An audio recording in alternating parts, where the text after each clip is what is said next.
4 seconds of silence broke more hostage standoffs than any word Chris Voss ever spoke.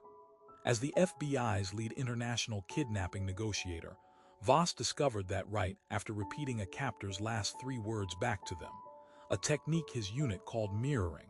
Staying completely silent for a slow 4 count made the other person keep talking almost every single time. Not because they were confused. Because the human brain treats silence as a vacuum it needs to fill, and under stress the amygdala pushes people to explain, justify, or reveal information just to escape the discomfort of that gap. Voss learned this the hard way during a 1998 bank robbery standoff in Brooklyn, and the mistake that day became something his whole unit trained on for years afterward. A negotiator mirrored the gunman's words, then rushed to fill the quiet with reassurance, and the gunman shut down completely. Weeks later, on a different call, a second negotiator mirrored the same way, then simply waited without saying anything else. 4 seconds passed. The gunman filled that silence with his real demand, the one he hadn't said out loud until that moment, and the standoff ended without a single shot fired. After that, Voss started timing the pause on purpose, and 4 seconds became the exact number his unit drilled into every new negotiator. We post a new brain science breakdown like this one every single day, so subscribe now if you don't want to miss tomorrow's.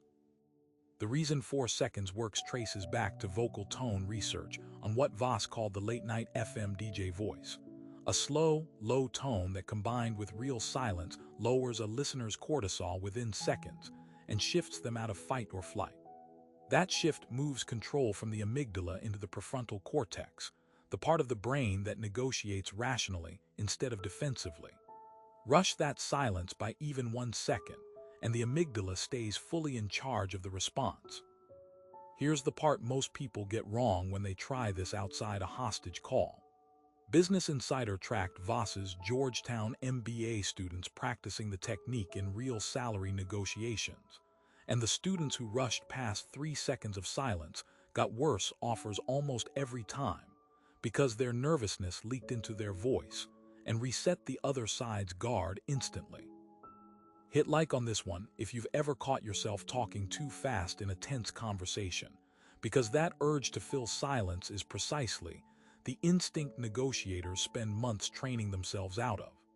The students who held a genuine 4 count, saying absolutely nothing, not even a nod, walked away with better terms nearly twice as often in that tracked group. That original Brooklyn standoff is still taught at Quantico as the case that proved silence outperforms persuasion. And Voss has said in interviews that most untrained people break right at the 2-second mark, the exact moment before the other person's real answer would have surfaced.